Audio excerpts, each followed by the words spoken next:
Nada a ver. Estamos bem, gente? Como estamos aí, chegando daqui a pouco aos finalmente, né, dessa conferência. Está sendo muito enriquecedor, assim, eu também estou do lado daí e agora estou do lado de cá, aprendendo muito, aprimorando muita coisa que já conhecia, mas talvez conhecia pouco. Sempre tem alguma coisa para melhorar, para conhecer, para aprender, né? E, enfim, agora está do lado, né, desse pessoal com, enfim, essa carga desse calibre, assim, fica até sem jeito, fica até meio sem graça. Mas muito feliz de estar aqui contribuindo também com a minha participação. Estou aqui com o Douglas. Ainda vou aprender a usar o microfone, que eu nunca falei microfone, só karaokê, então se estiver muito longe ou muito perto, vocês me avisam, tá? Oi, pessoal, tudo bom? É um prazer estar aqui, é uma honra imensa esse convite. Queria agradecer a Lud e toda a equipe da primeira conferência e estamos fazendo história, né? Acho que é muito importante isso, esse contato, essas trocas. E a nossa proposta aqui é uma conversa entre a gente vai, né? Tem uma guiança aqui, tem uma ordem, mas é mais uma conversa mesmo, uma tentativa. A gente não é o detentor dos saberes aqui, né? A gente está realmente, o objetivo aqui é provocar, é gerar discussão, gerar provocação tanto na prática como professor, como na prática como circense, como artista, né? Como aluno. E é isso. Sejam bem-vindos. Muito obrigado por estarem aqui.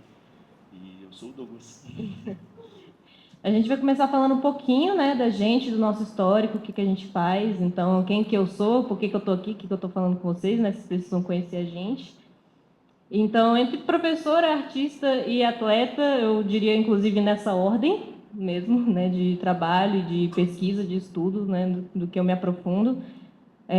Comecei com uma carreira acadêmica completamente diferente do circo, então eu formei em Química Tecnológica aqui na UNB, e enquanto estava construindo essa carreira, né, para o outro lado, eu comecei a fazer circo, me tornei, por decorrência da vida, né, monitora, professora, e depois larguei tudo só para viver de circo mesmo, então sou só professora mesmo de circo, assim, em tempo integral.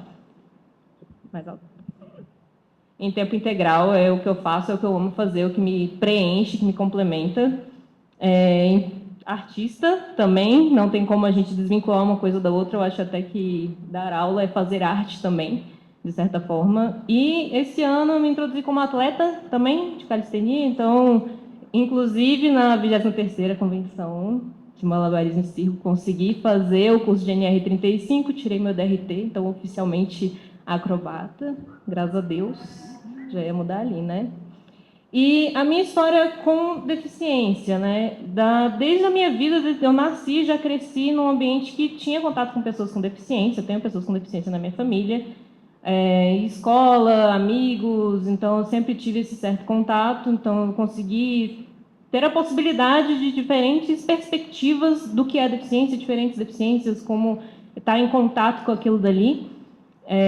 E de forma profissional, né, eu conheci uma pessoa no circo, me envolvi intimamente com essa pessoa, é uma pessoa com deficiência, a gente morou junto. Eu fui passando por esse processo de aluna, monitora e professora ao lado dessa pessoa que me introduziu um pouco mais também no meio de deficiência. Aprendi Libras, mas confesso que não estou praticando, deveria, né? Vou voltar a praticar. E a partir disso eu fui introduzindo cada vez mais de forma profissional nessa área, né, de meio que especialização para pessoas com deficiência. Participei da oficina não, da residência artística do Festival Arranha-Céu, que o Vini estava com o nosso diretor, que a gente desenvolveu um espetáculo para pessoas cegas e de baixa visão. E, basicamente, não era nós sabemos o que fazer e vamos montar. A gente desenvolveu em cima dessa pergunta: como é que a gente faz? Como é que eu vou fazer? Como é que a gente monta um espetáculo de circo? Pensa aí, vamos desenvolver a partir disso, dessa proposta, né? Participei de outras coisas a parte do circo também, então já auxiliei em oficina de fotografia para pessoas cegas, trabalhei lá com um surdo cego, inclusive.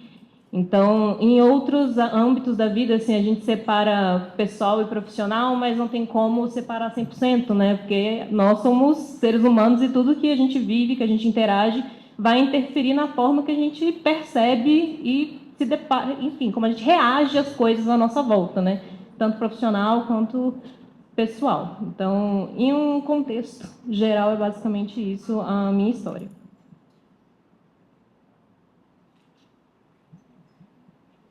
Bem, pessoal, meu nome é Douglas Carega, eu sou mais perto. Tá bem. Agora, né? Valeu. Meu nome é Douglas Carega, eu sou professor, professor de Ciências na Secretaria de Educação, também eu sou biólogo por formação, sou um bandista, sou bissexual, acho que isso é importante porque permeia a minha vivência, né? Permeia tudo que eu sou.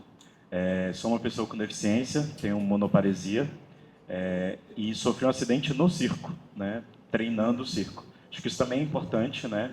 Porque a gente entende que a prática é inerente à prática o risco, mas a gente está aqui numa conferência de segurança, né? Então, é minimizar esses riscos. Então, é importante isso e como isso molda o artista, a pessoa, o atleta, né? Então, antes do acidente, eu era apaixonado pela parte de solo e eu voltei para o circo porque eu tinha necessidade de girar. Eu sentia falta do meu corpo girando. E o tecido me trouxe isso de volta, me trouxe essa capacidade de girar, de poder sentir meu corpo voando. E é isso, acho que é isso. A gente vai trazer esses dois lados, assim, eu como professora de circo sou uma pessoa sem deficiência, mas tive contato, já o Douglas, ele está mais para um lado artístico, ele é professor também, mas não de circo. Não sou professor de circo ainda, né? Quem Ainda. sabe? Mas sou professor como profissão, né? E aí vocês vão perceber que na minha fala eu vou trazer essa vivência como professor, porque, enfim, permeia tudo que eu sou. Eu acredito na educação mesmo como uma ferramenta social. E aí o circo está completamente dentro disso, né? Só que de uma forma um pouco mais corporal e artística, né?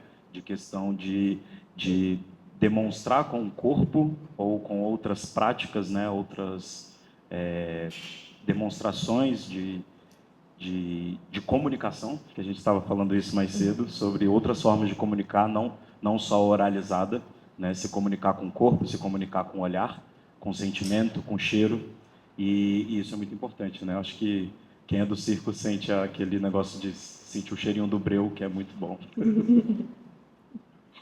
Então, para a gente começar, eu não consigo falar sobre alguma coisa sem saber o que é essa coisa, sem ter esse conceito base do que são as coisas. Então, é por aí que a gente vai começar. Então, com algumas conceituações. Então, o que é deficiência? O que define deficiência? Né? A Lei Brasileira de Inclusão define que a deficiência é compreendida pela experiência de obstrução do gozo pleno e efetivo na sociedade em igualdade de condições. Então, tudo aquilo que vai configurar uma obstrução de eu existir como pessoa naquele ambiente, né? De eu existir efetivamente na sociedade. E aí, é deficiente? Não, é uma pessoa.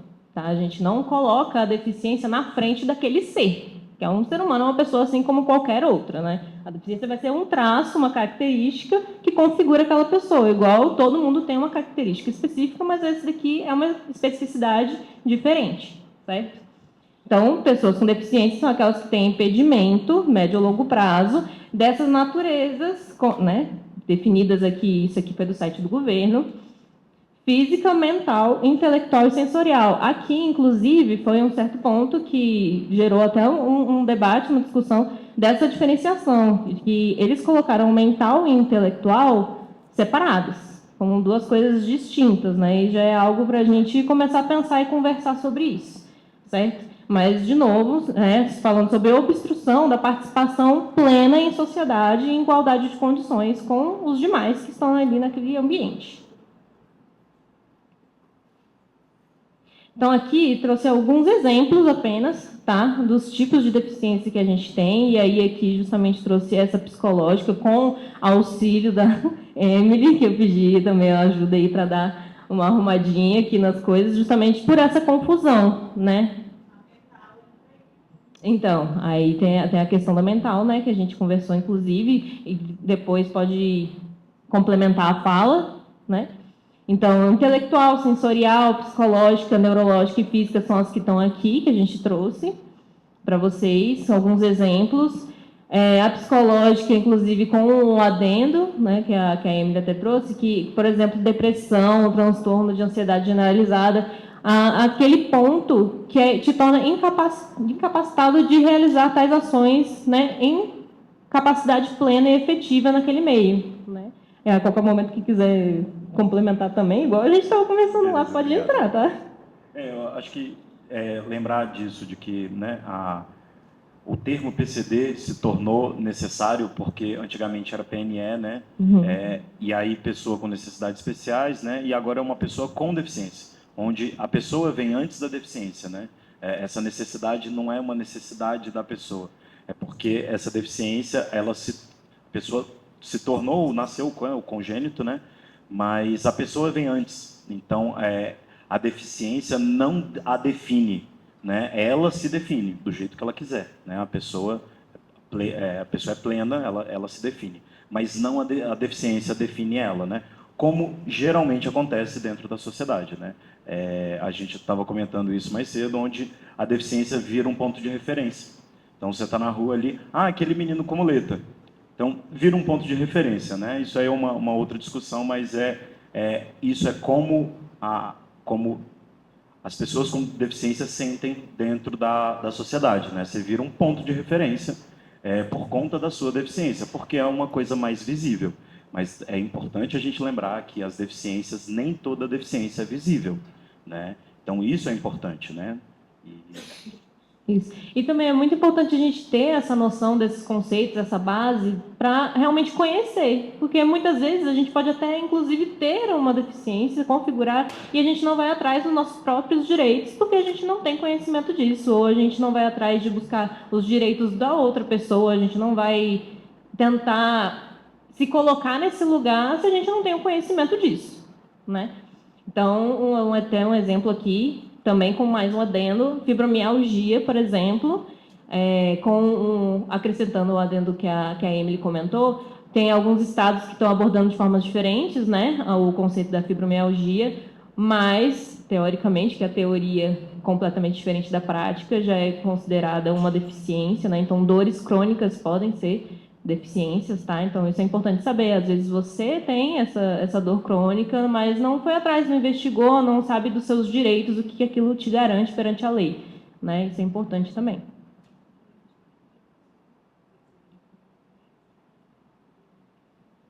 Sim, qualquer momento que vocês quiserem comentar alguma coisa, só realmente a gente está dando um direcionamento, mas aqui é para a gente trocar.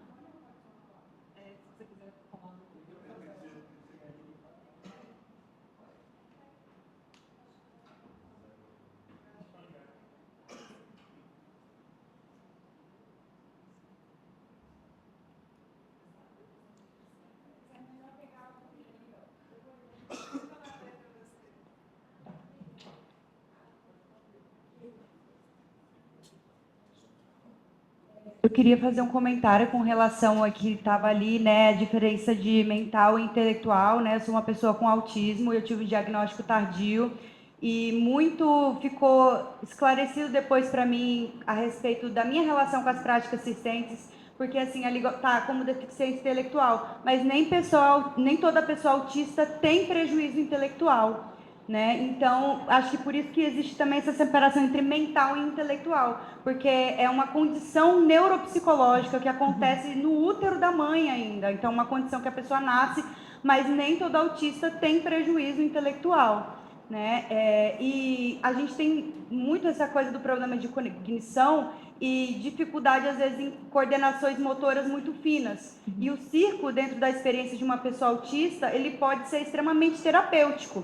Para mim, ele entra num lugar que eu tenho hipossensibilidade proprioceptiva, ou seja, eu tenho uma resposta diminuída à dor né? Inclusive questões de equilíbrio. E o que acontece? Como o corpo ele não processa como uma pessoa neurotípica os movimentos, inclusive para você ter um determinado equilíbrio ou processar funções naturais do corpo, como andar, ou se equilibrar, então o corpo ele busca uma resposta exagerada, um estímulo exagerado para compensar de uma maneira normal, né? Entre aspas. Né? Então, dentro das práticas de alto impacto, eu encontrei um lugar para que eu conseguisse aprimorar a minha capacidade de ter equilíbrio e refinar um pouco das minhas habilidades. Quando eu fiz o curso aqui, antes, eu não tinha ainda o meu diagnóstico. Mas não sei se vocês lembram que eu estava apertando uma chave lá em cima e a chave de boca quebrou. Isso é um sinal, um traço claro do autismo, de não ter um controle, que eu não sei quanta força eu estou aplicando. Então, eu acabo realmente não sentindo e aquilo se torna uma coisa que é exagerada, porque o corpo ele não percebe, então ele precisa de uma resposta exagerada daquele estímulo para processar o estímulo, né? Então, é mais ou menos isso.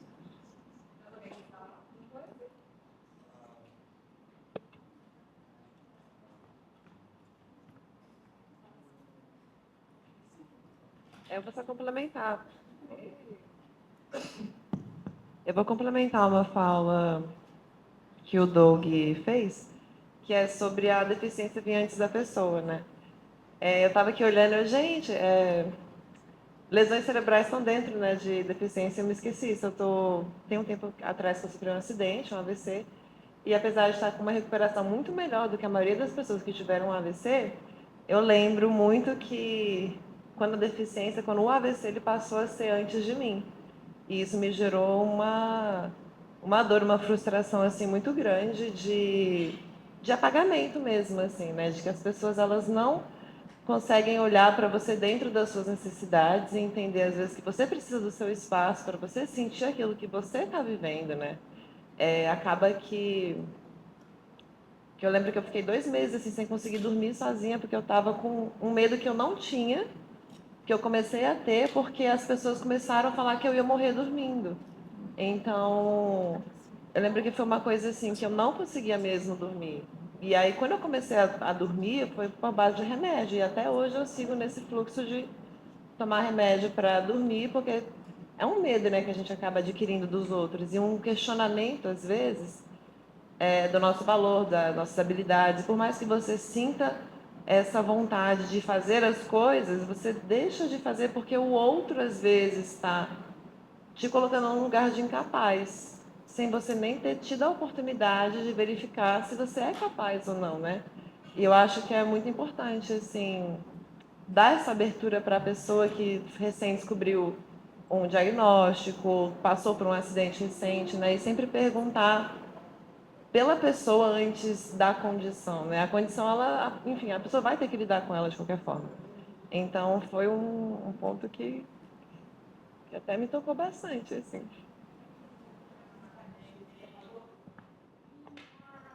Pensando assim também que as pessoas com deficiência elas têm menos oportunidades dentro de emprego do mercado do mercado de trabalho mesmo, né?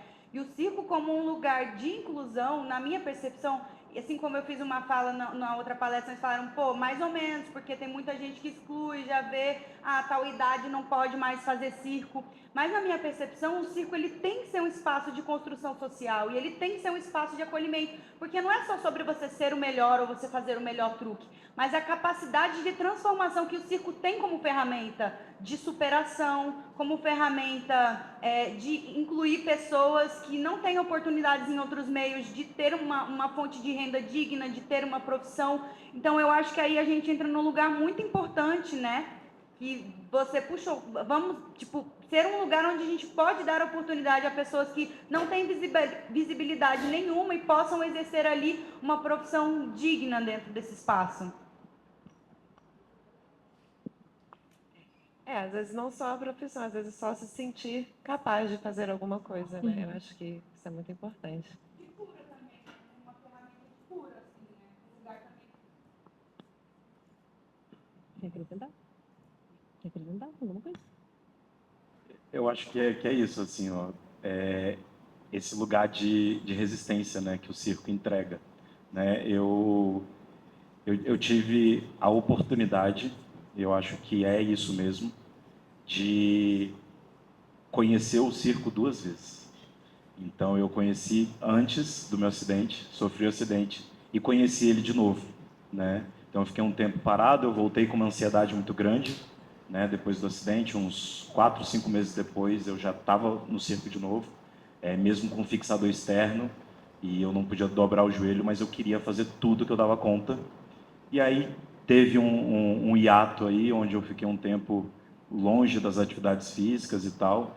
E aí voltei com a prática com a professora Marcela Vitelli, e que foi muito especial, assim, esse retorno de eu me reconhecer como um circense, me reconhecer como um artista, e entender que os meus limites eram outros, mas eu também ganhei outras facilidades. Então é uma coisa assim muito legal, onde antes do acidente eu nunca tinha feito espacato e depois do acidente eu consegui. E isso é muito legal.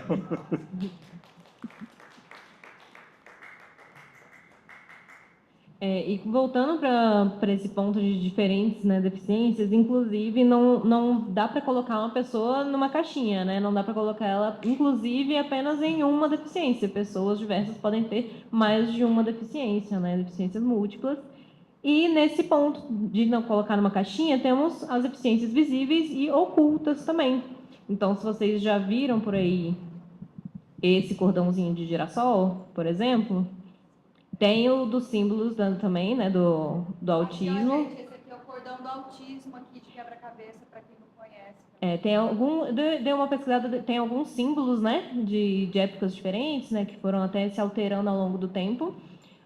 De deficiência oculta, que é também assegurado por lei o cordãozinho de girassol, né, que é o que configura.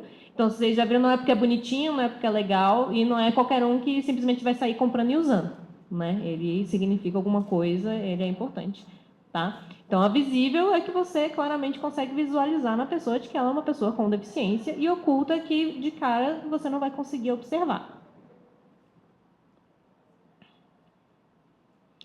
E aqui eu trouxe justamente esses conceitos, né, de acessibilidade, acesso e inclusão. Tem essa passagem de um artigo que eu achei interessante, que justamente qual que é a diferença, né, desses pontos. Então, o acesso está na democratização, da universalização dos direitos. Então, você tem o direito de acessar os lugares, a informação, você ir e vir. Então, você conseguir acessar aquele ambiente ou aquele espaço, seja inclusive físico ou não, pode ser uma informação digital, por exemplo, você tem o direito disso, né? E isso é o acesso. Já a acessibilidade, ela vai garantir o acesso de alguma forma. Então, ela vai ser o caminho, vai ser a tecnologia de uso, manejo, comunicação, deslocamento, que vai garantir o acesso dessa pessoa àquele local, àquela informação, enfim. E já a inclusão se torna a partir da convivialidade, né, da convivência, onde todos estão coexistindo, onde você já se sente pertencente àquele espaço, àquele ambiente. Então, pessoas com e sem deficiência estão naquele espaço vivendo de forma plena e usufruindo em igualdade de condições. Tá?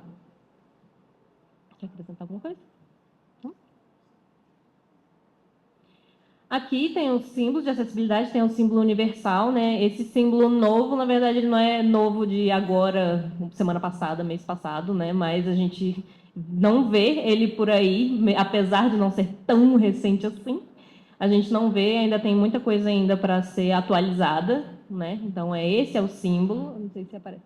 Esse daqui é o símbolo, tá? Não se usa mais esse daqui. Aí eu já não peguei a data certinha, eu não peguei, não. É da ONU, o símbolo. Tá? Isso é universal. E aqui são alguns outros exemplos apenas, tá? De símbolos que vocês podem ver por aí, seja num vídeo, você vai entrar numa sala de cinema, se tiver alguma acessibilidade, tem que tá ali configurado o símbolozinho, tá? Então aqui são alguns exemplos que vocês podem encontrar por aí. E aí levanta essa pergunta: a acessibilidade, né, é para quem que é? Só para pessoas com deficiência? Apenas? Não, é para todo mundo. Todo mundo vai usufruir de recursos de acessibilidade. Pode ser em algum momento da sua vida, seja que você adquiriu alguma deficiência, ou não também. Você pode usufruir. Eu, por exemplo, exemplo clássico, eu fraturei o tornozelo. Precisei fazer uso de recursos de acessibilidade. Eu tive que usar cadeira de rodas, eu tive que usar muleta, tive que adaptar a minha rotina, meu dia a dia, meus treinos. Eu não parei de treinar, eu tive que adaptar o treino para não estar usando um pé, uma perna. Então, todos esses recursos de acessibilidade é para todo mundo, né? A gente está falando agora aqui, né, nessa mesa sobre pessoas com deficiência, a gente está focando, né, nesse grupo, mas a gente está falando de pessoas como um todo, né, com indivíduos, né? Então, com suas especificidades, com suas características, seus traços, mas isso aqui é para todo mundo, tá?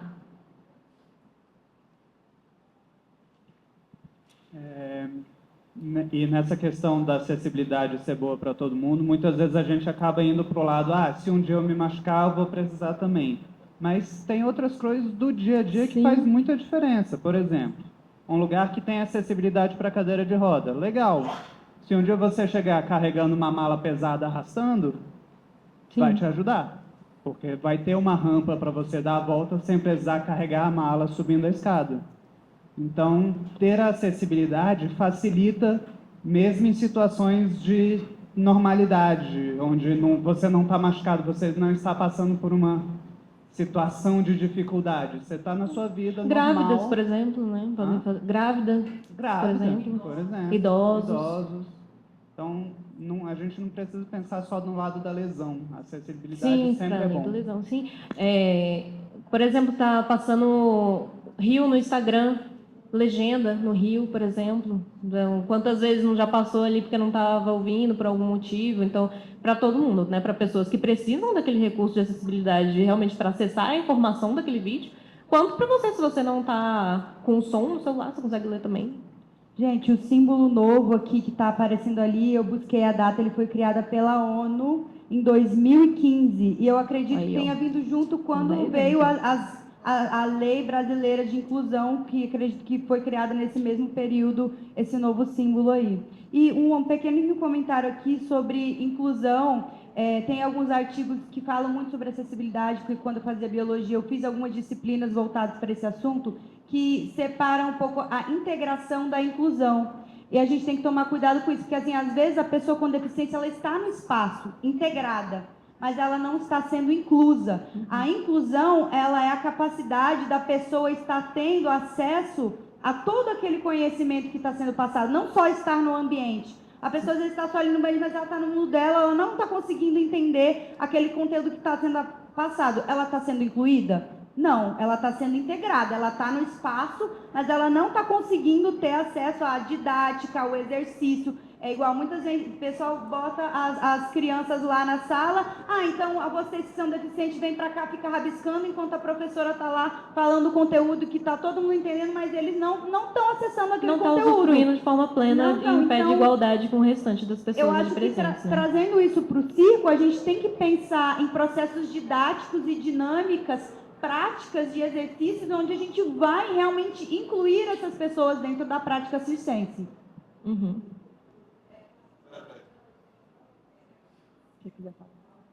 Tá. Eu achei que estava com o microfone. Oi, boa tarde, pessoal. Eu sou Valéria. Essa temática ela é muito cara para mim e muito importante. Então, eu até falei com a Malu que eu estava ansiosa pela sexta-feira, pelo lançamento do livro dela e por essa mesa. Eu não posso perder. Por quê? Eu vi ali, no slide anterior, colocaram lá, esclerose múltipla. Eu sou uma pessoa com esclerose múltipla. Eu passo por todas essas questões. E aí, quando eu vejo na mesa outra pessoa com deficiência, né? E é nada sobre nós sem nós. Aí vemos aqui a nossa colega. Então, assim, quando a Malu perguntou, e você, qual é o seu rolê no circo? Eu disse, olha, o meu rolê no circo é muito complexo. Porque eu vi que tem uma galera que já é do circo, é circense, e eu sou uma professora de educação física com deficiência, e o meu esposo trabalha dando aula de circo, né? E o que acontece? A partir do momento que vem essa questão de acessibilidade, de inclusão, e ele começou a receber alunos com deficiência, e eu, pelo meu conhecimento, porque eu trabalho nessa área com pessoas com síndrome de Down, com deficiência intelectual, com autismo. Então ele falou assim, não, eu preciso um pouco do seu conhecimento. Eu não tenho nada de conhecimento do circo.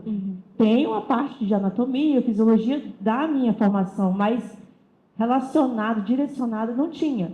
E eu falei assim, não, eu vou com o meu conhecimento de atendimento para pessoas com deficiência. E aí, quando eu vi essa temática, eu disse, meu Deus, que importante, vai ser importante para eu agir, para eu atuar. Então, ele recebeu 5 crianças, 3 com autismo, uma com síndrome de Down e uma TOD, né? E eu falei assim, meu Deus, vamos lá. Ele não entendia nada e eu falei assim, eu entendo, então vamos embora. E foi onde eu comecei a trazer essa questão da acessibilidade. E ensinar, eu não sabia técnica de equilíbrio no slackline, eu não sabia. Ele falou assim, não, você tem que passar essa técnica. Eu passo a técnica, você dá o comando. Eu disse, tá. Ele passando a técnica, eu disse, meu Deus, não vai acessar nunca essa criança, vamos lá. E aí eu comecei, pelo meu atendimento, pelo meu conhecimento, dar esses meios. Então, começou a fluir e a criança hoje anda, ela tem autismo, ela tinha dificuldade de equilíbrio, hoje ela anda na corda bamba. Eu falei, gente, eu consegui, será que eu sou uma boa professora? Mas, na verdade, é isso, é essa necessidade das nossas trocas, né? Eu trago o meu conhecimento dessa área e vocês trazem essa prática, essa técnica que é muito importante, e a gente vai trocando para que essa inclusão saia do papel, né, para que ela aconteça de fato. Então, eu sou muito feliz de estar aqui. Eu não entendia nada, de verdade. Então, assim, hoje, quando estar aqui, desde o primeiro dia, entender a questão da segurança, a importância dessa segurança, estar com pessoas artistas. Eu sou da dança, não deixo de ser artista, né? Mas estar nesse meio e fazer essas trocas, isso é muito relevante. Então, quando eu vi realmente o nome da mesa, eu disse, meu Deus, que incrível, que fantástico que estão trazendo isso. E aí a minha preocupação, e aí eu coloco também, como você falou, que tem várias provocações para a gente fazer aqui, lá no passado, quando a gente vê a história do circo de horrores, onde utilizava-se pessoas com deficiência. Hoje a gente faz, como a minha colega falou, né, terapêutico, mas no passado era o circo de horrores. Aí eu queria trazer um pouco para a gente debater sobre essas questões também, de usar o corpo da pessoa com deficiência como um espetáculo, que não é nesse sentido. É isso, obrigada. Que isso. Queria só complementar uma parte sobre, concordo com essa fala sobre integração e inclusão, mas lembrando que, só pontuando, acho que você concorda comigo, pontuando a interpretação disso, que a integração também se faz importante. Por quê? Porque esse ímpeto de fazer uma atividade física que intrinsecamente tem risco, né, dá medo. Então você está integrado ali e no dia a dia você vendo que, tem uma pessoa que deu conta, outra pessoa nova deu conta. Será que eu consigo? E aí esse comichão que vai gerando esse desafio, porque muito das dificuldades de todas as deficiências não vem da pessoa com deficiência, vem de acreditar do que o outro falou dela. E ela acaba acreditando naquilo porque aquilo se torna uma verdade. Mas não é para ser assim, né? A ideia é a gente entender que esse corpo ele é mais capaz, só que é entregando segurança, né? Então você vendo ali várias pessoas e eu posso pedir ajuda.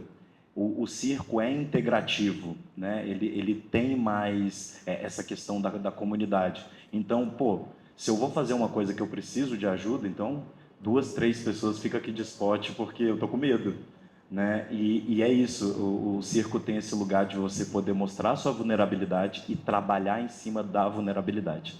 Eu acho que isso é incrível. Sim, com certeza. Tudo isso é extremamente válido e importante levantar, né? Essa conversa, esse debate tem que sair de algum lugar, né? Não basta só ficar na nossa cabeça, só a gente sentir, só a gente ver se tem alguma coisa acontecendo, é botar em prática, né? E é conversar com quem passa por isso e com quem nós, professores, que estamos tentando conduzir isso, sendo que a outra pessoa está passando. Então, como é que a gente vai fazer essa condução? Então, eu ia até perguntar quem é que dá aula de circo? Quem dá aula? Das pessoas que dão aula, quem é que tem ou não deficiência e gostaria ou não de comentar sobre? Só vocês duas. Então, temos várias pessoas aqui com quem eu vou estar falando agora, que são as pessoas que precisam realmente estar mais pensando sobre isso, né? Todo mundo precisa pensar sobre isso, mas quem está nesse lugar é com vocês mais que eu estou falando, que eu estou falando de igual para igual agora, tá? Eu não sei se eu me enquadro, mas... Isso aí vai depender de você.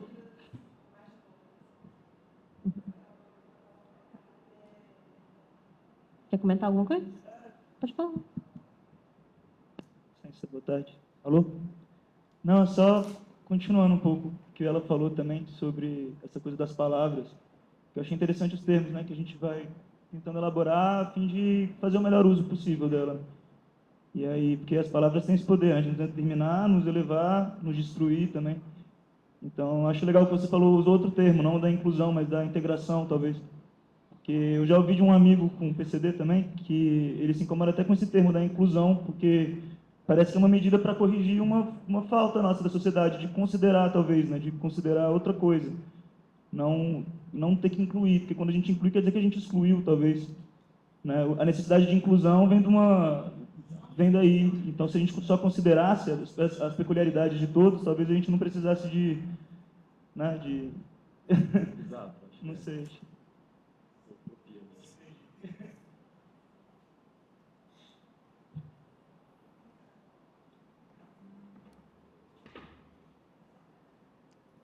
Assim, queria só dar uma esclarecida, quando eu usei esse termo de integração e de inclusão, não é um termo que uma palavra eu criei, mas isso vem dentro de um estudo acadêmico, não, só para ficar claro, dentro de um estudo acadêmico, quando a gente fala sobre, dentro de uma disciplina, né, num contexto acadêmico, usa-se essas terminologias para definir esses contextos, tá? Não, porque a palavra integrar, ela é maravilhosa e ela tem também a duplicidade como ele colocou, mas só para ficar claro, para tipo, a gente não ter uma confusão dentro desses termos, porque são termos técnicos mesmo para definir as situações dentro de um contexto mais acadêmico, mais dentro de um estudo mesmo, pautado, só para esclarecer.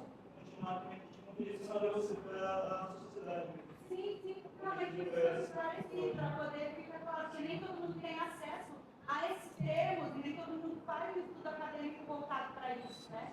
Quando a gente coloca e pauta aqui é justamente para trazer isso, para que as pessoas também tenham conhecimento do que isso significa dentro desse estudo. Isso, por isso a conceituação ela é muito importante para a gente conseguir estabelecer uma base de debate e, em cima disso, estabelecer. A gente conversou sobre isso, né? A gente estava falando sobre isso, inclusive. Porque assim,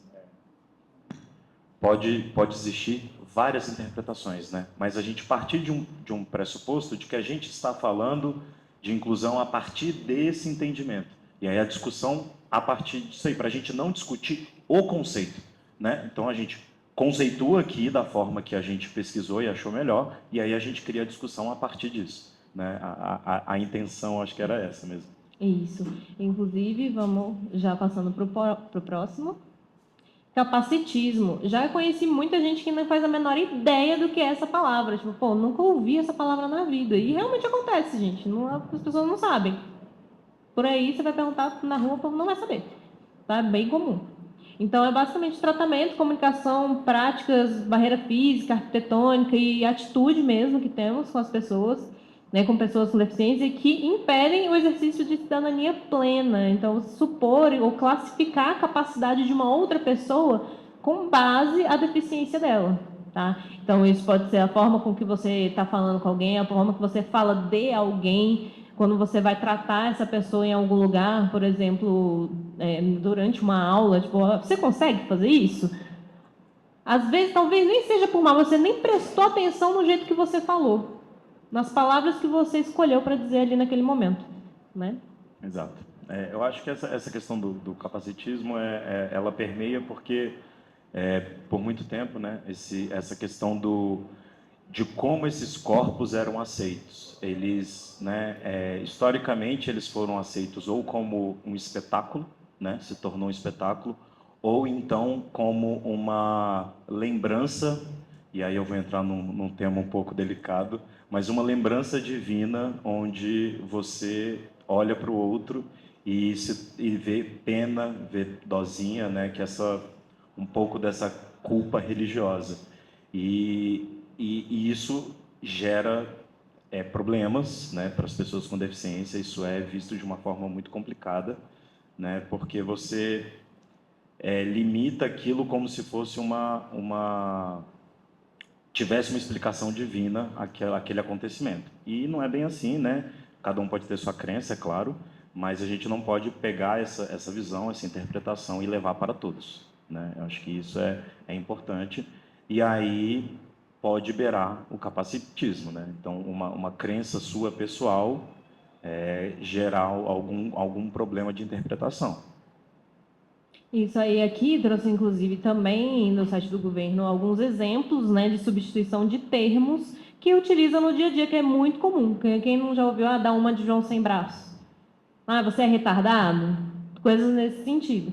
Então, tem algumas trocas que é possível fazer, não precisa falar isso. Nunca foi necessário falar isso, né? Não é uma coisa difícil de ser trocada, de você tirar do seu vocabulário. Tá? Então, aqui tem alguns exemplos. E juntando com esse ponto e pegando o que já foi comentado também, essa infantilização daquele corpo daquela pessoa com deficiência. Então, você acaba também endeusando, transformando aquilo num ser de luz que precisa de um cuidado e tadinho. Não, gente, é uma pessoa assim como qualquer outra. Ela tem suas especificidades ali, tem a necessidade específica daquele indivíduo ou daquela deficiência, mas continua sendo uma pessoa assim como qualquer outra. Né? Se tratar de forma diferente em função da deficiência, você está sendo capacitista com aquela pessoa. Né?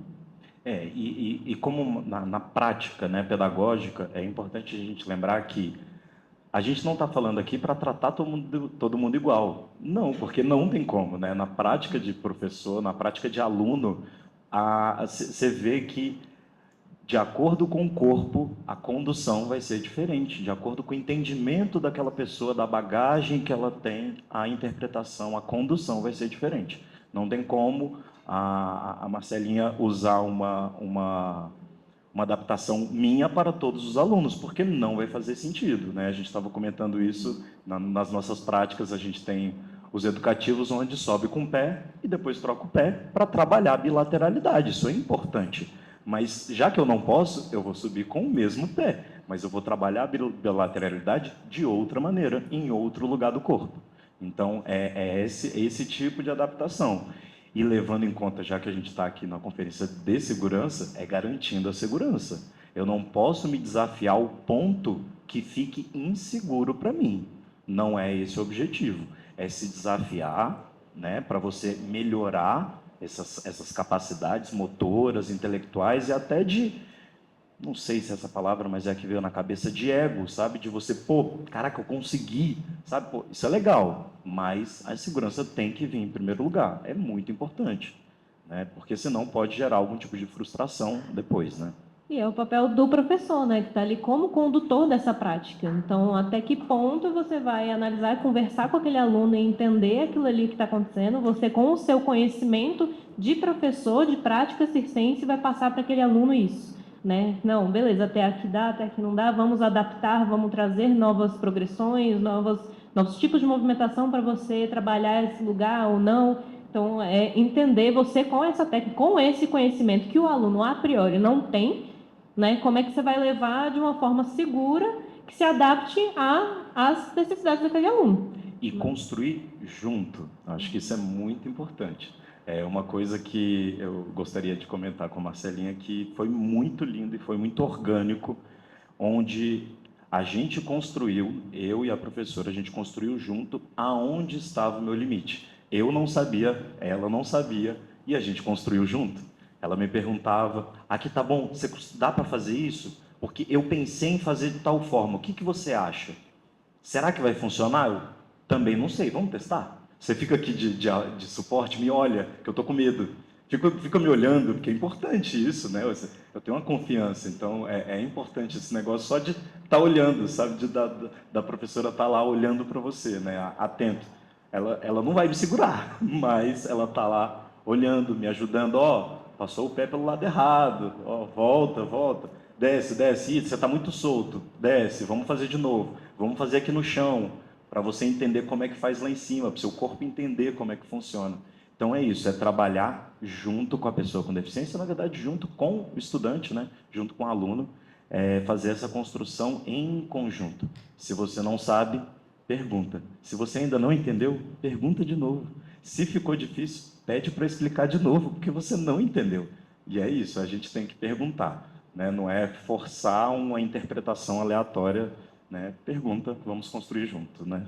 Isso. E continuando nesse ponto, né, de percepção capacitista daquele corpo, daquela outra pessoa, né, tanto dessa parte de infantilização, também tem a parte de, nossa, parabéns guerreiro, como você é incrível, né?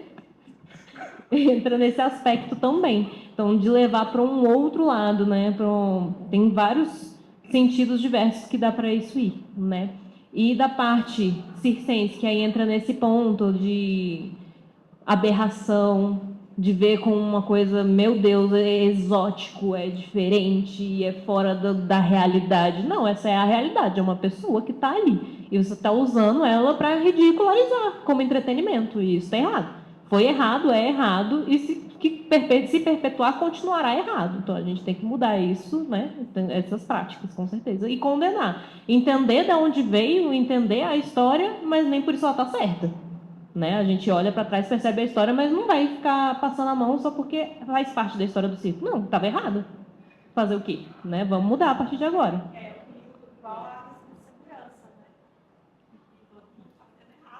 Exato, igualzinho a questão de segurança. Oi, gente, tudo bem? Sou a Marcela, sou professora de tecido. Doug é meu aluno e queria compartilhar um pouco com vocês como é que foi a minha experiência. Confesso que quando o Doug chegou na aula para fazer uma aula experimental, fiquei um pouco surpresa porque não tinha muito conhecimento, nunca tinha dado aula para alguém com deficiência, mas eu falei, cara, vamos embora, vamos juntos e vamos tentar. E foi exatamente o que ele falou, a gente constrói muito juntos. Porque, por exemplo, tem figuras no tecido que eu preciso de um flex, mas o Doug não consegue fazer um flex. E aí a gente vai adaptando. Se a gente tentar enrolar a sua perna, se a gente tentar fazer de outra forma, então a gente constrói muito. É uma parceria mesmo, de tirar o movimento juntos e pensar juntos como é que a gente vai fazer. E foi muito enriquecedor. Você é meu amigo e eu fico muito feliz, muito grata de ter você na minha vida. Até porque, uns 3 anos atrás, eu sofri um acidente no tecido. Eu machuquei muito feio meu joelho. Então, eu fiquei muito tempo andando de muleta, de cadeira de rodas. Fiquei 2 anos para me recuperar. E quem me ajudou foi o Doug. Eu não sabia nem andar de muleta. Eu falei, amigo, me ajuda. E ele estava lá, ele me ajudou. Ele falou, cara, vai dar tudo certo. Vou te ensinar uns exercícios que na época eu aprendi, que vai fazer toda a diferença para você. E é isso, cara. Eu acho que o circo é compartilhar e dividir e estar sempre acrescentando um com o outro. É isso. Exato. Obrigada, amigo. Obrigado.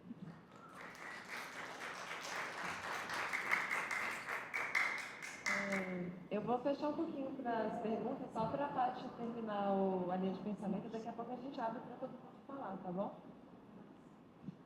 Beleza. Então, fechou essa parte aqui, né, gente? Já pode passar para a próxima.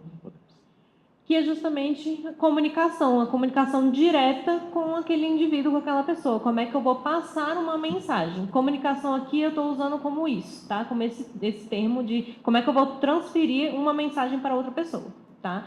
Então, ela vai ser estabelecida de acordo com a deficiência, com o indivíduo e com o ambiente que eu estou. E existem diferentes abordagens. Então, por exemplo, se eu estou em um ambiente aberto, com muito barulho, com muito vento, como é que eu vou me comunicar com aquela pessoa?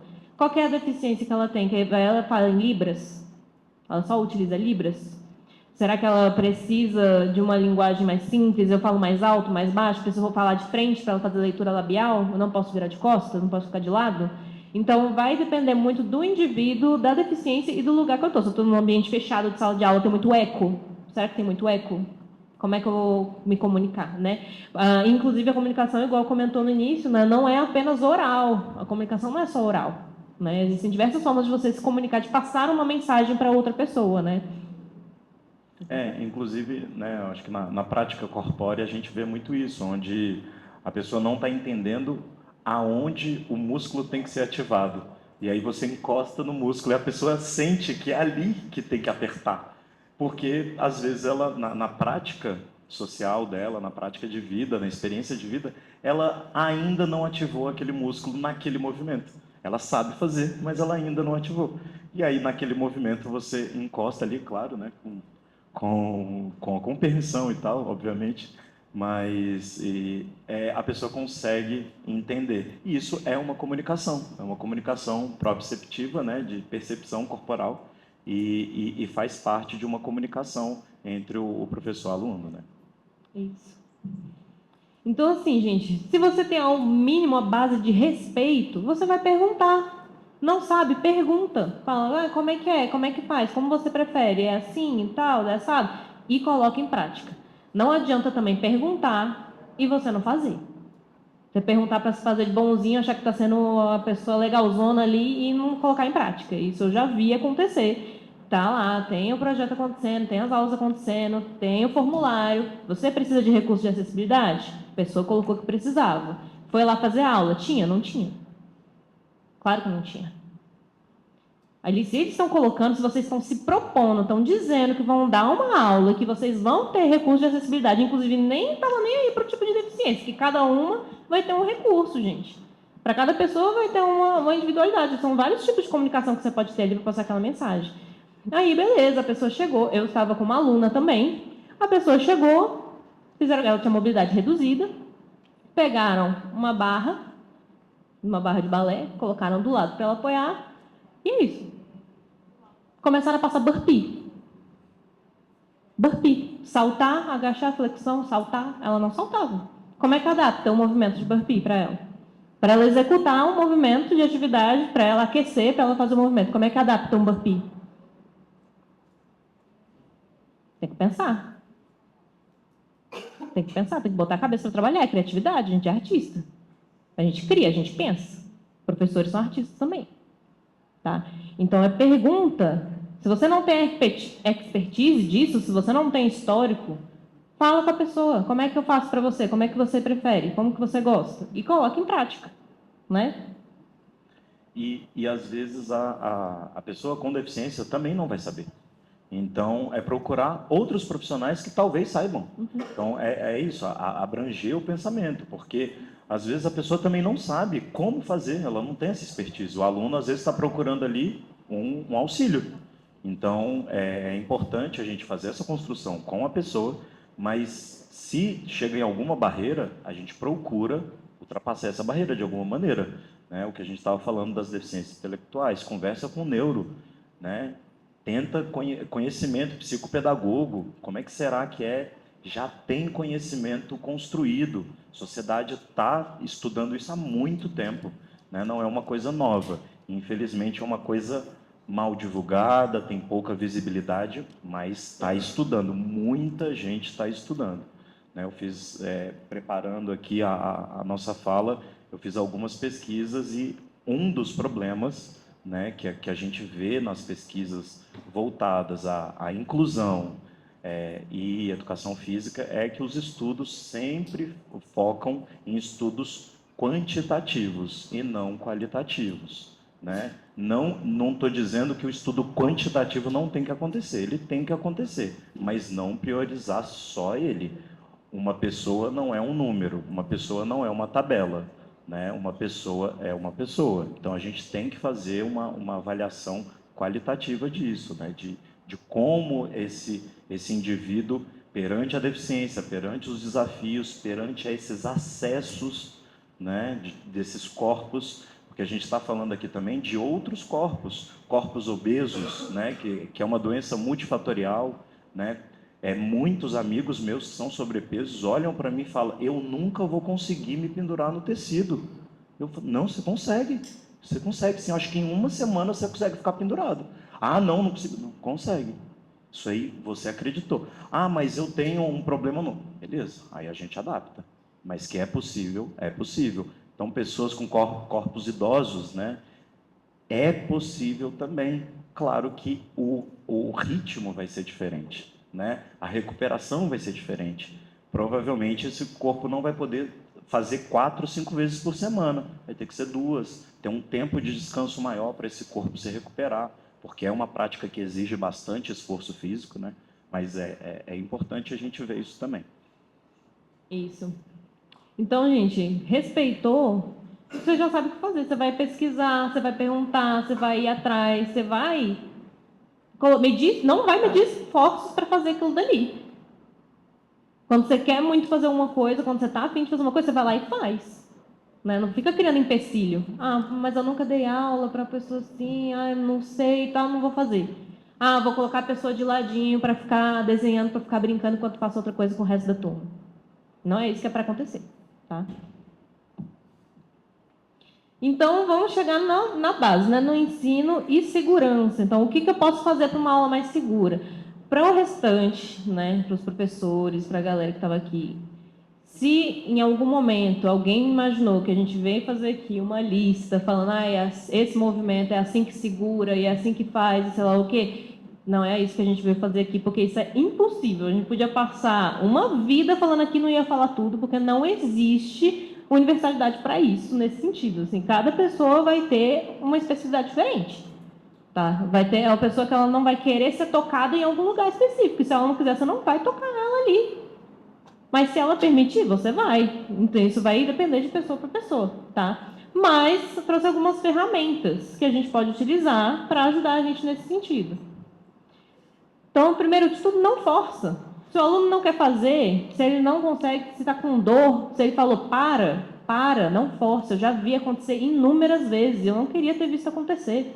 Eu era monitora na época e já vi falando que está doendo muito. E o povo não parava e forçava o corpo da outra pessoa.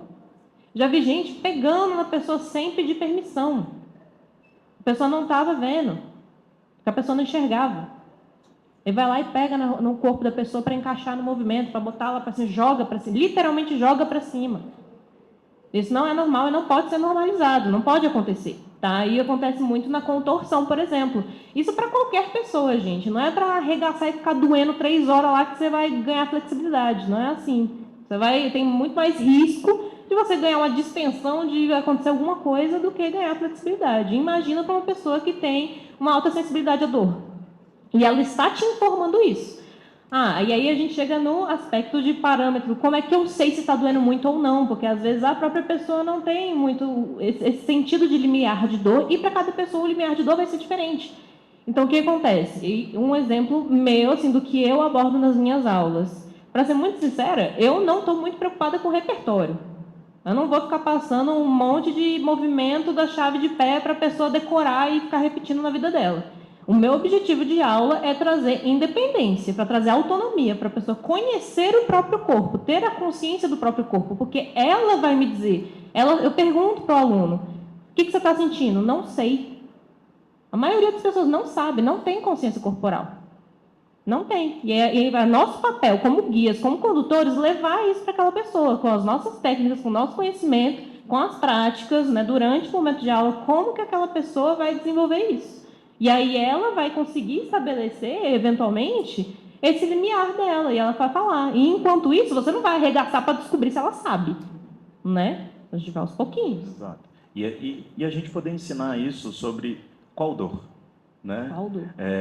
Depende, tem dor que é saudável. Saudável do que eu estou falando assim, que ela não vai gerar uma lesão. Dependendo da dor, se ela for uma dor ali de meio de músculo, é um pouco mais controlável. Agora, ponta de articulação, você já começa a ficar num risco, né? Então, é importante você saber também se essa pessoa já teve algum tipo de lesão. Então, às vezes a pessoa esquece, mas a pessoa chega na aula e você fala, você já teve alguma lesão? Porque às vezes ela teve uma lesão que ela não lembra, que é anos e anos e anos, e a prática do circo pode começar a lembrar ela que ela teve essa lesão.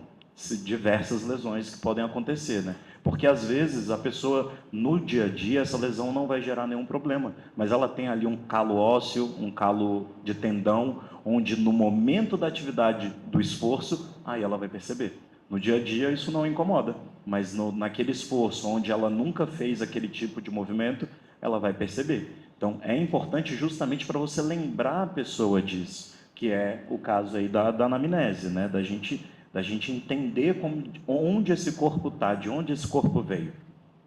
Isso, eu até coloquei ali mais embaixo, conhecer previamente a pessoa ou a turma. Então, pode fazer uma anamnese, você pode perguntar, você pode sentar com a pessoa e conversar, né, tirar as suas dúvidas. Mas tem muitas vezes que a gente não tem essa possibilidade, né? Pode ser ou numa oficina, ou num projeto, enfim, falar, dar essa aula. Não sei quem está vindo, não faço a menor ideia do histórico daquela pessoa, ou às vezes, que nem ele comentou, que nem o Doug comentou, às vezes a pessoa nem lembra, nem sabe, né? Tá bom. Mas aí pode continuar, não precisa acelerar. Tá bom. Mas o máximo que a gente puder ter de conhecimento prévio sobre aquela pessoa, aquela turma, melhor. Porque você vai se adaptar, você vai se adaptar à sua aula, você vai saber como manejar, como conduzir, o que você vai precisar ou não. Se você vai precisar adotar recursos de acessibilidade, eu botei até o exemplo da Malu nas aulas de circo, né, para pessoas surdas. Então, utilizar, por exemplo, vai ser só Libras? Ou vai utilizar um quadro com imagem dos movimentos? Né, para a pessoa ficar olhando e conseguir relacionar com o que ela está fazendo. Então, você vai conseguir se preparar previamente, gente, fazer uma estrutura de aula, fazer um planejamento de aula. A gente não chega numa aula aleatória e começa a dar qualquer coisa. Então, não deveria ser assim, né? Muito menos quando a gente não sabe o que vai ter. As pessoas que vão estar lá, né? Adaptar a movimentação, a gente já faz isso. A gente já faz progressão de movimento, a gente já vê desde do chão, da base, do fortalecimento da mobilidade, o que a gente vai fazer lá em cima, de cabeça para baixo, né? Então, como é que a gente vai adaptar esses movimentos para uma pessoa que tem hipermobilidade? Para uma pessoa que não tem um braço? Para uma pessoa que isso, aquilo? Cada uma vai ter uma especificidade. Para a pessoa que ela não está te escutando e você está de cabeça para baixo, olhando para o chão. Como é que você vai falar que essa pessoa está olhando para o chão e ela não escuta você? Pensa sobre isso. Pensa sobre qual movimentação você vai passar, o que seria semelhante a esse movimento, que ela vai trabalhar o mesmo lugar, a mesma articulação, o mesmo alongamento, o mesmo movimento, de uma forma diferente que ela consegue observar você, por exemplo. É pensar sobre isso, né? E utilizar a comunicação adequada. Se você está sabendo se comunicar com a pessoa, e aí o outro exemplo, de você pegar a pessoa do nada. Não é assim, né? Você sabe se comunicar. Gente, um meio segundo ali no meio do caminho que você fala, vou segurar aqui, tudo bem? A pessoa já pode reagir e dizer sim ou não. Eu vou pegar aqui no seu quadril. Cara, não dura 3 horas para você falar isso. Rapidinho você fala, a pessoa já te responde se tudo bem ou se não, tá tudo bem. Né? Você não gasta muito tempo para fazer o mínimo ali de respeitar aquela outra pessoa. E a gente estava comentando mais cedo sobre... na minha fala, não estou dizendo que não existe deficiência, claro que existe, mas é que a gente já faz esse tipo de adaptação de corpos, porque, né, independente da deficiência, as pessoas têm facilidades e dificuldades. Então, o professor, o aluno já faz esse tipo de adaptação, né, uma pessoa que tem muita flexibilidade e pouquíssima força. Você vai usar o quê? Da flexibilidade da pessoa. E o inverso também. Às vezes a pessoa é dura, mas é forte que nem um touro. E aí você vai usar dessa força, dessas facilidades. Então, às vezes, a deficiência, ela dá um baque, né, de tipo, será que eu vou dar conta? Ou será que eu vou poder ajudar essa pessoa? Vai. Eu gostaria de falar que você vai conseguir, né? É usar essa criatividade que a gente tem do circo, que o artista tem de adaptar, de ver por uma forma diferente. E aí é importante, às vezes, dar um passinho atrás, pausa, olha de fora e tenta ver uma solução, né? Não focar no que está acontecendo ali e focar numa solução. Se eu não sei a solução, vamos procurar ajuda, tá tudo bem. Mas a gente fazer essa construção junto, porque é possível e a gente já faz no nosso dia a dia. Eu acho que isso é importante, a gente ver que a gente já faz, porque os corpos são diversos, né? Então, e às vezes a gente tem, por exemplo, traumas, né? Onde, por exemplo, eu já tive um estiramento no bíceps femoral, de esticando a perna para trás. Então, no momento que eu sinto que o meu joelho direito passou do meu ombro, eu fico com medo. Agora, o esquerdo, eu jogo ele até onde for, não tenho medo. Então, foi um trauma que me limita num movimento muito específico. E isso faz parte do meu corpo. Então, mesmo se eu quiser que passe, ele não vai passar, porque meu sistema nervoso vai voltar à perna e vai falar, não vai não. E aí eu acho que é isso, a gente já faz essa prática no dia a dia, e, e a gente fazer essa construção junto com o professor também. Então, pessoas com deficiência, a gente às vezes fica com vergonha de incomodar, de, nossa, pô, vai dar trabalho, pô, a pessoa vai ter que, né, pensar em uma coisa diferente para mim. Eu acho que não, eu acho que a gente constrói junto, a gente pergunta, a gente fala, pô, ó, eu tenho essa necessidade aqui de alongar um pouquinho mais, por exemplo, eu preciso alongar um pouco mais o braço, então vou ficar lá porque eu gasto mais ele. Então eu tenho essa necessidade, também já passei dos 30, então fica mais difícil ainda, tem que aquecer um pouquinho mais, né? Porque senão fica complicado. Isso, então é basicamente, quanto mais você conhecer aquela pessoa, aquele corpo, melhor você vai se preparar para o que vai acontecer, para mudar sua aula, para criar novas progressões. Então pensa na chave de cintura. Quantas variações de chave de cintura você consegue fazer? Do chão, da meia altura, do alto, de uma entrada tal, com tal perna, com tal giro. Dá para fazer muita coisa, muita coisa, tá? E justamente esse ponto, quando não consigo ter acesso àquela pessoa que vai estar na minha aula previamente, como é que eu faço? É isso, gente, trabalhar a criatividade, essa adaptabilidade, saber mudar no meio do caminho. Está acontecendo a aula, passou um movimento, não deu, muda ali na hora para aquela pessoa. Se vira, muda. Dá para mudar. Sempre dá para fazer alguma coisa. Sempre dá, é só pensar. E às vezes você vai pensar em uma coisa que não vai dar certo. E Às tá vezes tudo bem. não dá certo. É. Tá tudo bem, assim, você pensa em outra coisa. E aí testa, tá tudo bem, assim, não tem... acho que faz parte, né, da prática essa frustração de você pensar num negócio super mirabolante e falar, nossa, vai ser super legal. E aí você aplica, não tem o resultado esperado. E tá tudo bem, adapta, muda, né, pensa de uma outra forma. Eu vou interromper vocês, eu tenho acrescentar uma coisa sobre isso. A nossa mesa redonda está prevista para acabar às 4. Como a gente teve um atraso, tudo bem para vocês a gente prolongar um pouquinho mais, até umas 4h15, tá bom? E 4h30 tem outra, dá tempo assim, de vocês beberem água e voltar. O que vocês estão falando, tem muitas coisas que eu gostaria de complementar, mas eu estou aqui me segurando. Mas nesse ponto de progressão, né, e educativo, é uma coisa também que eu acho muito importante, assim, que eu queria acrescentar. A gente não apresentei, eu sou a Alana, sou professora há um tempão de circo aqui na cidade, e eu já passei por experiências de dar aula para crianças com síndrome de Down, já tive alunos autistas de diversos níveis, e já passei por experiências horríveis de produção de oficinas, né, destinadas a pessoas com deficiência, em que a produção fez aquilo, né, não forneceu o mínimo para que as pessoas tivessem uma condição digna de estarem presentes nessa aula e não passarem por essa frustração de não conseguir fazer absolutamente nada, porque simplesmente não me avisaram quais eram as deficiências, né? Só me falaram que ia ser uma turma de síndrome de Down e, na verdade, apareceram um monte de turmas diferentes juntas no mesmo lugar, sem ter pessoas para auxiliarem, né? Que é importante, assim, às vezes quando você trabalha com um grupo de crianças enfim, de cada uma com a sua especificidade, né? Já sem um monitor, sem acompanhante, é uma coisa difícil. Mas eu queria falar sobre a experimentação das progressões, né? Eu acho que é um lugar que talvez seja o ego, da gente também saber até onde a gente consegue ajudar essa pessoa com segurança e ter a humildade de falar que a gente não consegue. E preservar o corpo dessa pessoa, né? Preservar esse sentimento dela se frustrar com isso.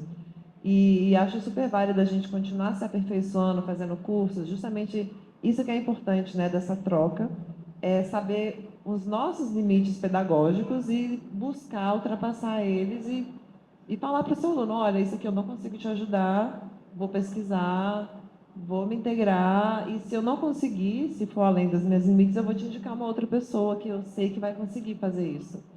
Você quer falar, Emily? Fala. Eu vejo que... Não precisa não, acho que... Tá todo mundo me ouvindo?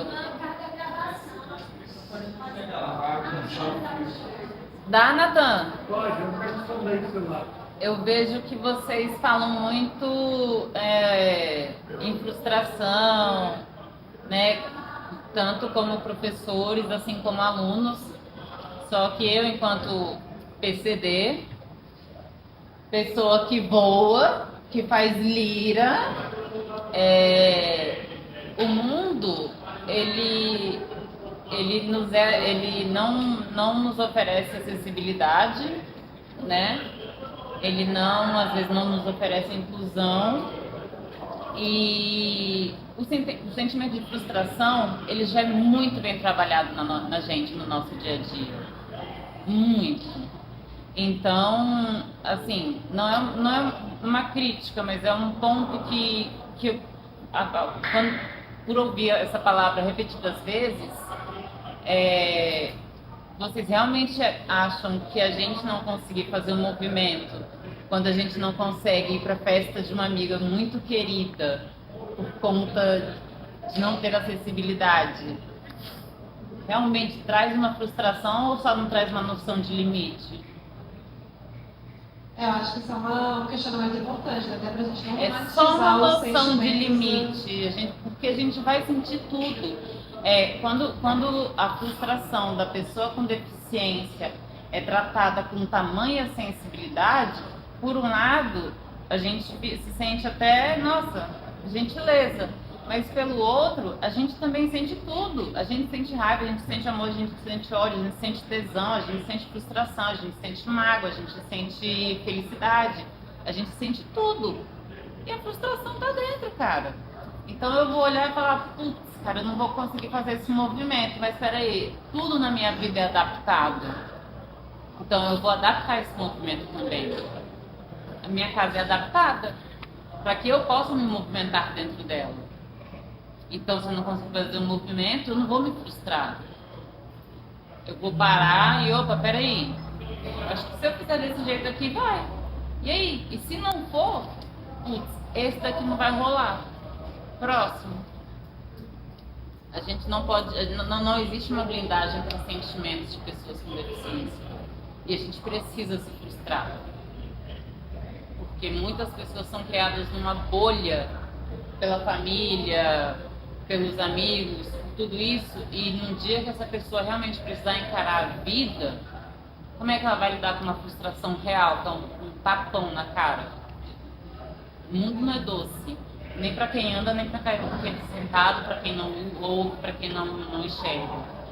Então, aceitemos as frustrações, todos nós. Não, com certeza, é quase que um desenvolvimento do caráter, né? Você aprender a lidar com a frustração e com o não. Exato. Acho que muito obrigado pela fala, de verdade. E é exatamente isso, né? Assim, quem é do tecido acho que vai entender, né?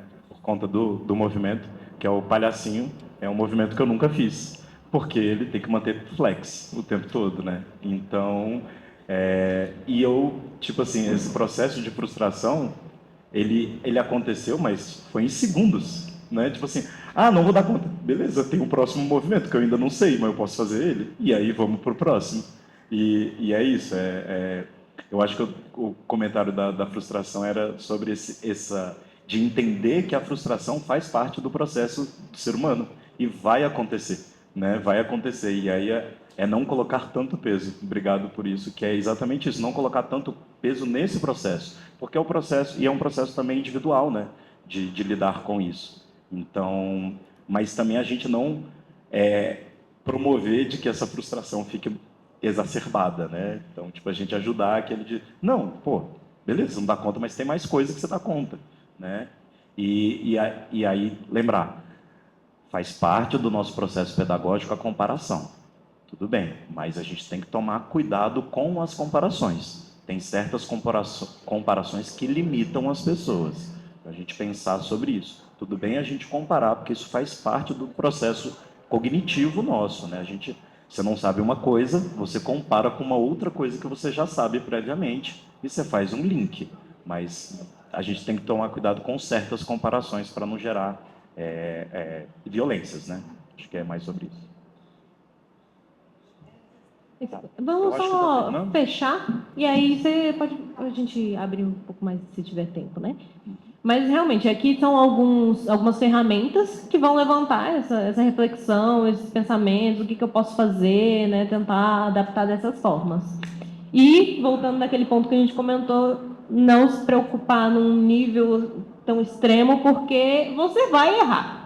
Você vai errar, não adianta. Você pode tentar fazer tudo o mais certo possível, fazer um estudo minucioso de caso com aquela pessoa e vai dar ruim.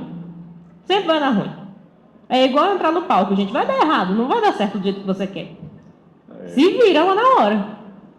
Pergunta, na próxima faz um pouco melhor, vai adaptando a cada momento, tá? E justamente porque cada pessoa é única e com as suas necessidades, níveis históricos, vontades diferentes e específicas. Então você pode estudar aquela deficiência, beleza, aí chegar na pessoa, não quero.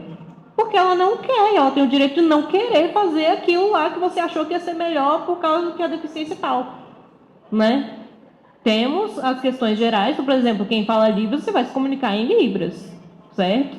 Aí a pessoa não quer se comunicar, falar com você, ela não quer falar com você. Não importa como que seja, né? Isso é meio óbvio.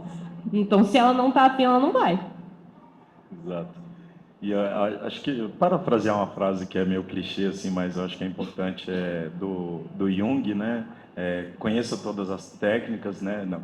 Conheça todas as teorias, domine todas as técnicas, mas ao tocar uma alma humana, seja apenas uma outra alma humana, né? Então, acho que é importante a gente ver isso, de tipo, a gente pode conhecer tudo, mas quando a gente está falando da complexidade que é o ser humano, a gente tem que ser só falho mesmo, reconhecer essa nossa natureza falha e a gente tentar não errar, né, daquilo, mas a gente vai errar em outras coisas e tá tudo bem. Faz parte do nosso aprendizado como artista, né? Na apresentação desse ano, na semana da apresentação, eu errei uma queda. E, nossa, isso me abalou muito, porque, eu estava treinando tudo certinho. Na semana, eu falhei a queda. E aí foi uma outra forma de ver, né? Que falaram para mim assim, às vezes você errou para não errar lá na apresentação, então você errou antes. Então, é uma outra visão, né? Então, é isso, mas vai acontecer, né? Você vai ficar com medo, você vai ficar inseguro, e aí é tentar superar isso, passar por cima e é isso. Acho que essa prática ela sempre gera um medo e é um medo gostosinho, mas o medo é importante, né? De que ele nos dá segurança. A gente tem que lembrar que a gente está falando aqui de segurança. Então, se você fica destemido, é um problema. Coragem não é o contrário de medo. Coragem é você, mesmo com medo, você vai lá e tenta. Aí o problema é ser destemido, né? Você não ter medo e só vida louca e se jogar, aí é um problema, né? Que aí você pode estar tirando a segurança da equação. E aí a gente tem que tomar cuidado com isso.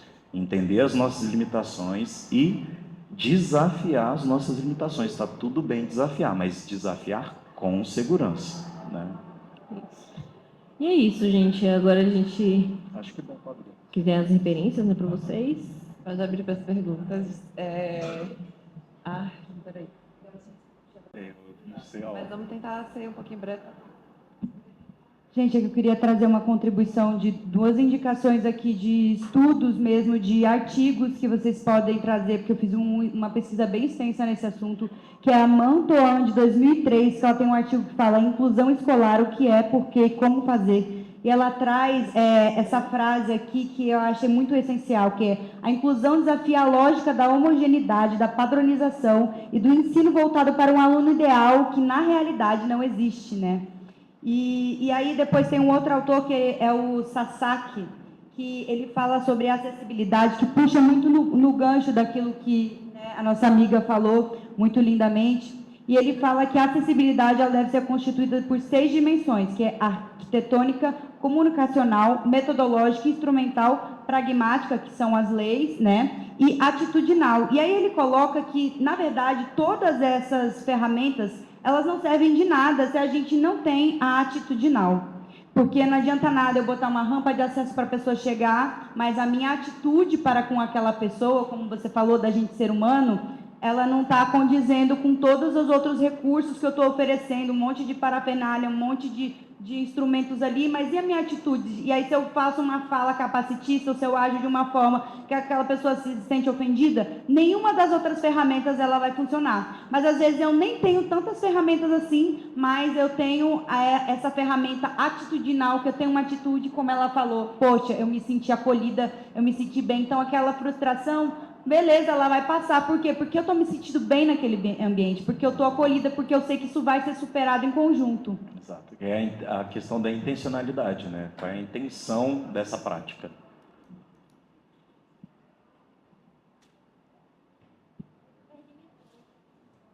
Boa tarde, gente. Obrigada. Fiquei me coçando aqui. Fui citada aí no slide, então acho que eu precisava Por favor. dar meus 10 centavos. Eu comecei um estudo assim muito sementinha ano passado com pessoas surdas. Foi uma pequena contrapartida dentro de um projeto de formação. Eu faço muito projeto de formação lá em Recife. E queria compartilhar um pouco, porque eu acho que muita gente aqui propõe projeto cultural e talvez seja uma ideia, de repente, né, para vocês que estão fazendo os projetos de vocês. Qual foi a ideia nesse projeto? Que ele agora tomou corpo e é um projeto autônomo, que foi aprovado pela PNAB, que é o Circo Acessível. Quando a gente vai pensar projeto cultural, na hora da escrita, por conta de uma lei, muitas vezes a gente se força a pensar ações de acessibilidade. E, às vezes, a gente acaba, por falta de conhecimento mesmo, por falta de intimidade com essa área de acessibilidade, e, às vezes, por falta de grana também, porque a gente sabe que tem muito edital que tem pouco dinheiro mesmo, e aí querem que você faça não sei quantos espetáculos e tenha não sei quantas coisas, e a grana não dá, né? A gente sabe que tudo isso existe. Mas o que é legal? Conversar com pessoas que trabalham com acessibilidade. Por exemplo, aqui na conferência a gente tem uma coordenadora de acessibilidade. Eu tenho uma coordenadora de acessibilidade no meu projeto, então eu consigo trocar ideia com ela para ela me ajudar a pensar as ferramentas, entendeu? Então, ano passado foi a primeira vez que eu falei, caramba, será que eu consigo agora fazer um projeto que a gente tem um pouco mais de verba aqui, tem uma gordurinha que dá para a gente usar. Será que a gente consegue fazer uma coisa mais legal? Eu quero um projeto de formação para professores de circo.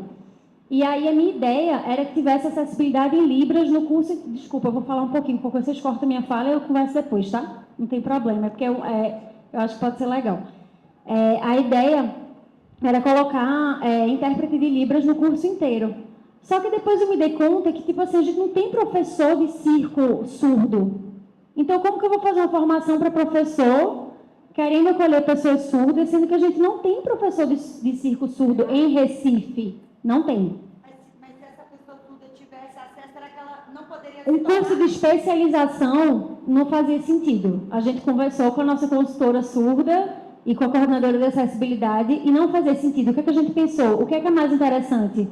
Começar a aproximar a gente, ouvinte, da comunidade surda, começar a aproximar a comunidade surda do circo.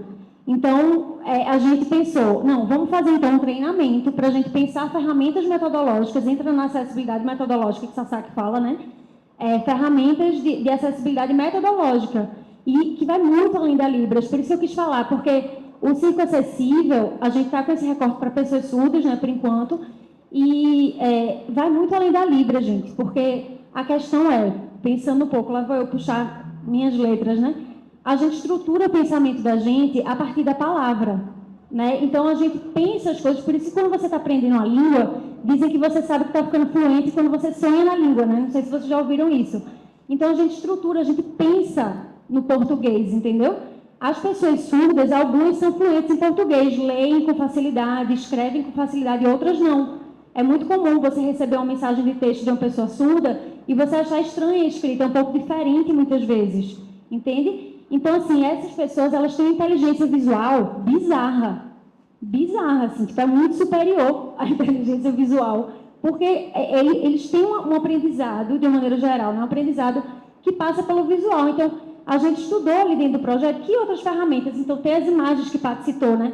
Tem as imagens impressas dos movimentos, e aí tem a coisa dos classificadores, você faz com o dedinho aquilo que você vai mostrar. Nem tudo vai precisar de sinal. Nem tudo tem sinal em Libras. E às vezes você vai criar um sinal, mas a galera lá do Rio Grande do Sul não tem acesso a esse sinal.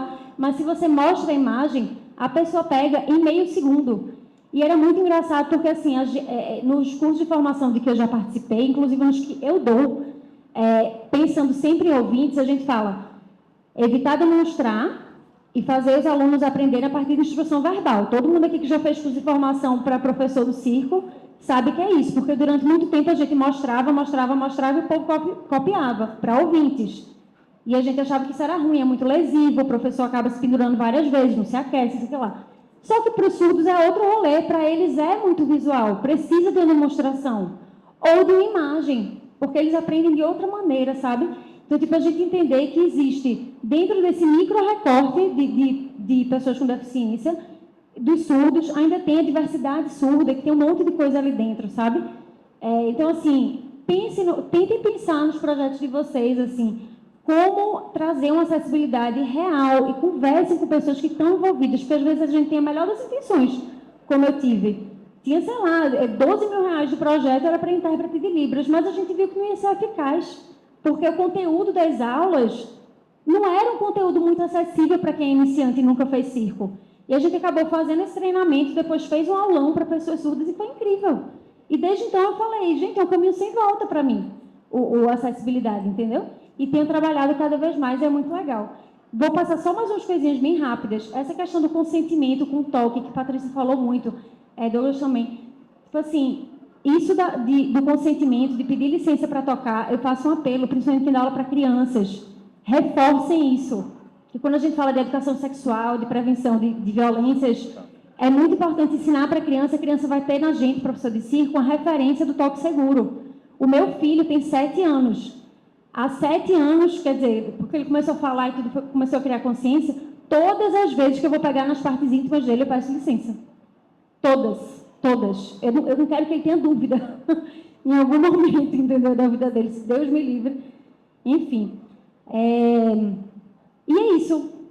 Parabéns para vocês, muito obrigada. Fiquei super feliz, assim, parabéns para o pessoal da organização da conferência, gente, assim, é emocionante, né, ter esse tema dentro de uma conferência. A gente podia estar aqui só vivendo de mosquetão e giro e acesso por corda, mas a gente foi além.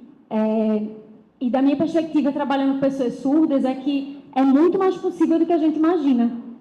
Me inquietava não ter pessoas com deficiência nas minhas aulas, e quando eu vi como é simples, tipo assim, ao mesmo tempo é uma coisa que precisa de um estudo, precisa quebrar uma barreira linguística, né, da coisa da Libras, mas é possível, é muito possível, e eles têm uma aprendizagem muito rápida, e eles se comunicam entre si de uma maneira muito rápida. Então, assim, quem puder fazer isso em projeto, né, com verba, estudando direitinho, ou testando, como foi o teu caso, né, com a professora ali, vão em frente, assim, que é um caminho muito bonito e a gente pode realizar muita coisa. Obrigada.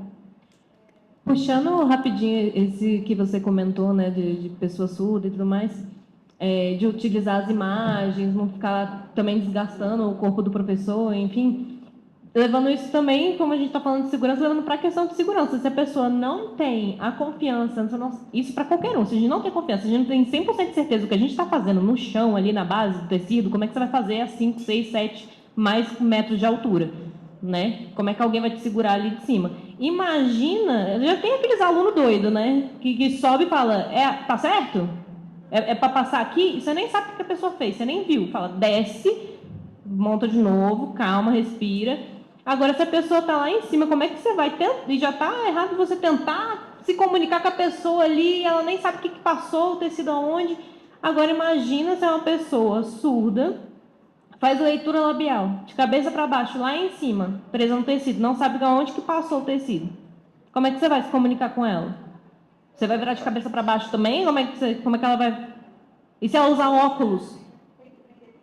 Mas se ela for oralizada, não fala em Libras. Ela faz leitura labial. Mas ela não consegue te ouvir de lá de cima. Se ela usa óculos.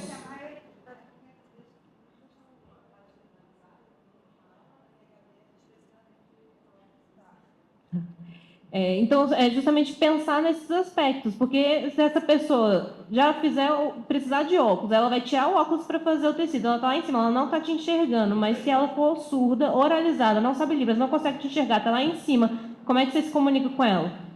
Se der errado lá em cima, você vai deixar ela se virar e cair? Ficar presa?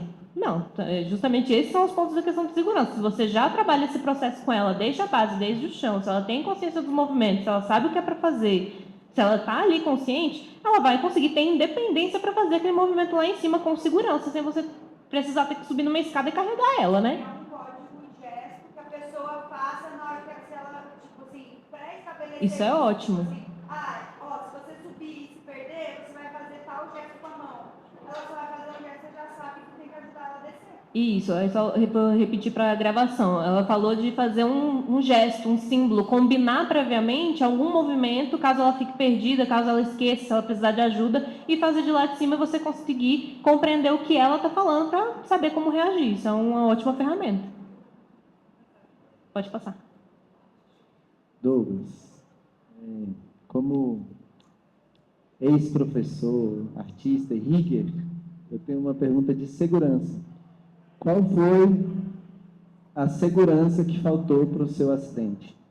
Foi técnica? Foi espacial? O que aconteceu? Então, vendo, né, depois de muito tempo, olhando isso, eu vejo como um problema multifatorial. Então, tipo assim, eu sofri um acidente com 18 anos, e lá no setor leste, onde a cama elástica não era, eu sofri um acidente na cama elástica, né, no trampolim acrobático, e não tinha manutenção há anos. Então, a força que o trampolim acrobático exercia sobre o corpo era diferente dependendo do lugar que você pisava. E isso era um problema, né? Então, mas no dia, o que aconteceu foi, eu estava no solo treinando duplo para frente. E aí eu estava treinando duplo, e aí eu saí do solo e fui para a cama elástica para trabalhar outro grupo muscular. Fiz os educativos. Quando eu fui fazer um mortal para frente, eu passei do giro, porque eu estava com movimento de duplo. Eu passei do giro e tentei abrir a perna. No momento que eu tentei abrir a perna, a cama elástica já estava lá no chão. Então, quando eu abri ela, e aí eu tenho hiperflexão do joelho, e aí o meu joelho não aguentou, aí dobrou ao contrário. Aí a fíbula entrou por trás do fêmur. Foi assim, um acidente bem sério, que é tipo assim... Tanto é que quando eu cheguei no hospital, todo mundo tinha certeza que eu tinha sido atropelado, porque esse acidente geralmente acontece com motoqueiros sendo atropelados por caminhão, ônibus, geralmente são acidentes muito feios, né? E assim, aparentemente foi uma fatalidade mesmo, assim, porque o ponto de pressão era mais fácil quebrar um osso do que uma luxação de 3º grau, mas aconteceu a luxação. Mas assim, uma fratura exposta era mais possível e não aconteceu. Então, meu osso segurou a pressão e a articulação não segurou. Obrigado.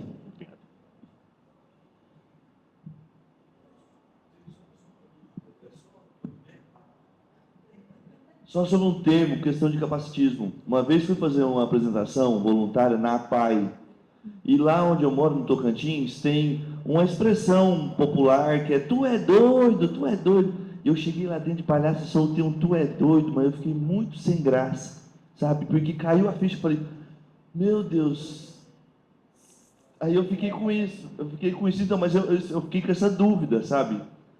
Uma dúvida, não sei, assim, inclusive é uma dúvida que eu ainda tenho. O que vocês acham? A interpretação assim, de todo mundo? Não sabe, assim, e falando com um monte de... Eles estavam lá em festa, e eu soltei umas 2 vezes, não vou mentir, porque é a expressão natural do meu palhaço, sabe? E aí tu falou ali agora, esse moleque tem uns moleque doido, aí eu lembrei dessa situação, não sei, né? Não sei. Eu acho que existe os vícios linguísticos, tá tudo bem, mas a gente tomar cuidado justamente como a gente estava falando do espaço, né? Você só se incomodou por conta do espaço que você estava, que aí foi o momento que a sensibilização aconteceu com você, ou talvez uma conscientização, mas primeiro uma sensibilização sobre que esse termo pode ser uma violência.